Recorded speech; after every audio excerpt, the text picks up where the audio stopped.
তোর গার্লফ্রেন্ড।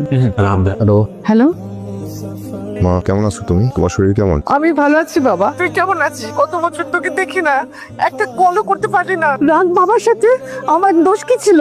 তুমি আমার শরীর আমার রক্ত না চলে এখান থেকে। রাত কোথায় যাবে অন্তত সেটা বল। আমার যেখানে থাকার কথা, যেখান থেকে আমাকে তুলে এনেছিলে, সেখানেই যাচ্ছে না। রাস্তায় আমাকে ক্ষমা করে দিও মা। তুমি তো আমি আমি বিয়ে করেছি কি বলছিস সব? মা। তুমি খুব শীঘ্রই দাদি হবা। রাহাত, আমি তো বৌমার সাথে কথা বলতে চাই। ওকে আশেপাশে আছে, আমাকে একটু দে প্লিজ। নো, আসসালামু আলাইকুম মা। আলহামদুলিল্লাহ, ভালো আছেন? ওয়ালাইকুম আসসালাম। খুব ভালো আছি মা, খুব ভালো আছি।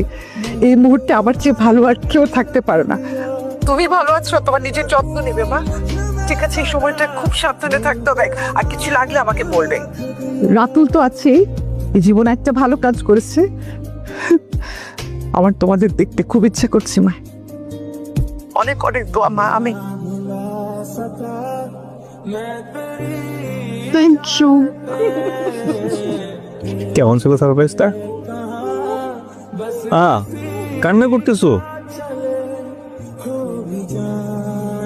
ও নেহা, ওয়ালাইকুম আসসালাম।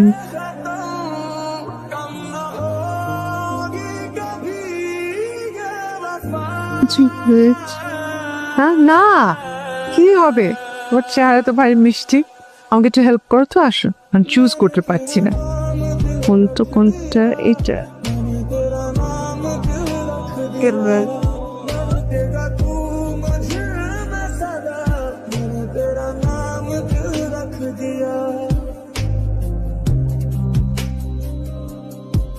লাগে অফিসে যাচ্ছ?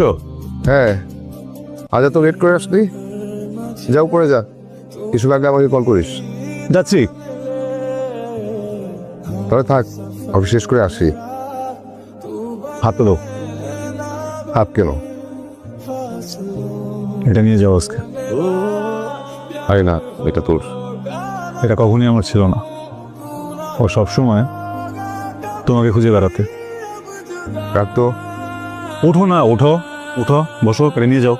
আমি বলছি না, বসো। এটা রাখতি। বসো। যা, উপরে যা। যাচ্ছি। যাও না তুমি। ওই কতবার না করলাম, বললাম না আমি পারবো এসব করতে। জীবনে রান্নাঘরে ঢুকতে শেখে। হ্যাঁ হ্যাঁ, আর কিছু এসি আপনার কেন? দেখো, একটু আগে আমি বলতেছিলাম না করতে। কি ঢং শুরু করছো দুজন? চলো তুমি এদিকে আসো, এদিকে আসো, এদিকে আসো। আসো বলতেছি, আসো। তোমার রুমে রেস্ট না হতে, রান্না আমরা করবো। হ্যাঁ, আমরাই করি। রেডি? পারবা? হ্যাঁ। ওকে, ডান। ঠিক আছে।